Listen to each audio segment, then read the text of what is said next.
Pa, razlog današnjeg okupljanja je zapravo okrugli sto koji organizira javna ustanova za predškolski odgoj i obrazovanje Visoko u saradnji sa Ministarstvom za obrazovanje, nauku, kulturu i sport Zeničko-Dobojskog kantona, a uz podršku UNICEF-a.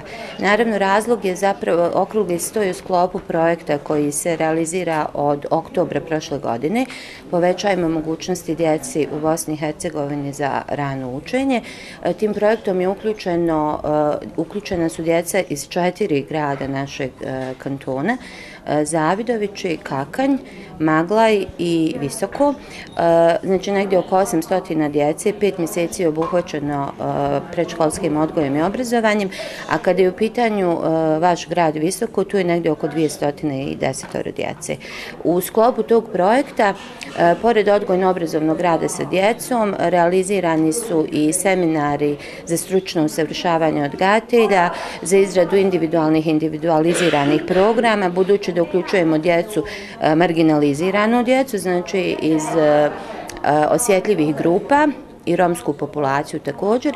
I evo danas imamo i roditeljski edukaciju za roditelje, znači danas od 4 do 6 imamo edukativne radionice za roditelje s ciljem jačanja roditeljskih kompetencija i razgovarat ćemo također o inkluzivnom obrazovanju. Znači, ja sam Anela Hasanagić, doktor psiholoških nauka, trenutno zaposlena na Internacionalnom univerzitetu u Sarajevu.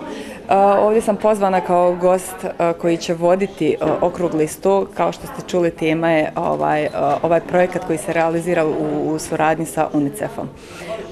Uglavnom, bit će riječi najviše o tome koliko je značajan taj predškolski odgoj i obrazovanje, koliko je značajno osobito kad se radi o djeci iz vulnerabilnih skupina, kao što su romska populacija, djeca koja treba da pohađaju vrtić po nekakvim posebnim okolnostima, zato što sa posebnim potrebama i tako dalje, a naravno i prilagođeno svoj ostaloj djeci. Tako da osnovni zapravo fokus će biti na tome koliko je bitan taj predškolski odgoj i obrazovanje i koliko je važno da ovakvi projekti zapravo zažive i da postanu jednog dana samoodrživi i naravno da ne bude samo finansirano od strane nekoga UNICEF-a ili bilo koje druge slične institucije, nego zapravo da postanu naš normalan način života.